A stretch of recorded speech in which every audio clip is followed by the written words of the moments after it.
Ishona nang masi lotion ya de ga na CM or so ga no hela kusuma ai se khara environment bunung si jaba uwa thok ya da ba turen pat phun ba da yamna lanai dong saw mi manis ingi importance risang hi de na madi manipur ga wari da laina ba madugi wari madudu sum kaw gi dore maduna Masida function sida tawraga risang hidin gi wari ga laina ba mari adu masigi importance masibu karma mong na kramaina semgat to yage hai bo kal khana ra kan ko sida pangthok sabani tai election biriba Shri Biswajit Honorable Minister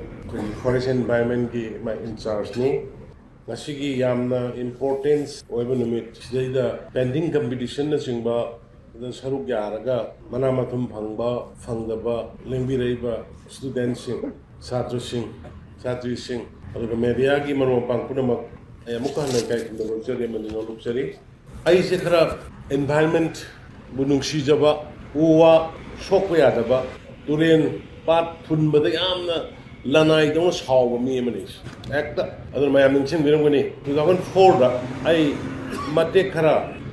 Forest and Environment gi Minister Matek amor mai na Pollution Control Board gi chairman hoi dingai chairman do downsizing matung gala downsizing to ne mate amor madai da nambul se hoi gi plastic adai gi lairik hai ba mayam sen pai ba mayam do gi langtharak podu da nambul si maring chatto mayam do ne ta phul laga lai ai gi no ji ba photo lai ri madu aina kummaga nambul se sengba ho 2004 songning man gi dana madagi di nambul singa si oi ri phion si madai da project ama seme adu gosin asin handa ka loirimne ishona nang masi lotion da ya de ga na CM or so ga no hela kusuma sanga bale ina masigi target ama horis aina madudai da sengba hobuduna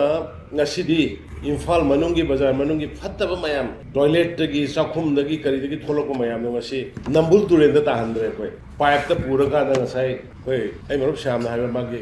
moksang gi do yore adu gi gijik anu distil tor ka da turen da tahan bagi mota agriculture gi purpose hoina sen na do Imphal manung da amakata ngai ba turen ne ba se mi gi da na kayam phajana thami ba koi sidana na mada semjagi bane hujiki mayam gi mateng dagi amora kai su palang nang gadre adu ngarang su car da mo wi car fazana nana thaurai aduga magi maning do haidoga madudagi magi pek to da magi mayum dagi porako phatwa mayam do thalau singdaraga thoroki nakan do zoror haidoi ada ingon da Facebook da hairege babung asi phabiyo aduga file lobiyo na Facebook da ne means mi na bhab ta ready pai dile ponte adu ai khoi bhab ta batai ngasai angang sing na sidai da magi painting da haiba kanda save forest di haiba do u yang thalaga popi thab di lepte save water body di haiba khopsal laga lam khopsal laga sajan budi lepte Cinta nama hai ba thabak nam ta bos koi roi adani marang marak ta baro gino ina to kuda ka tawris nan sidai dai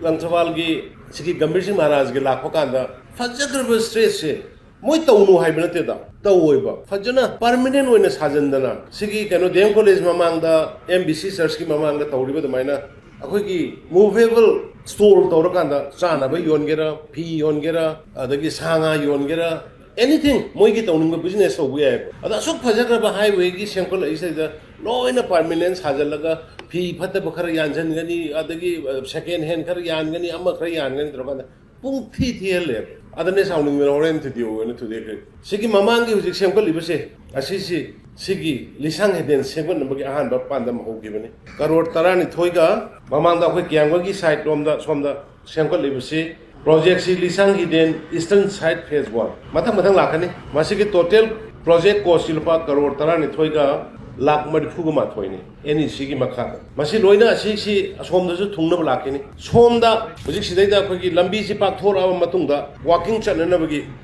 akoi lambi ma mayam walking chacha ba ya ba alamanche traffic na soi da ba adagi cycle thauna bagi maram di hujik matam da health ki and care tok da ba ya de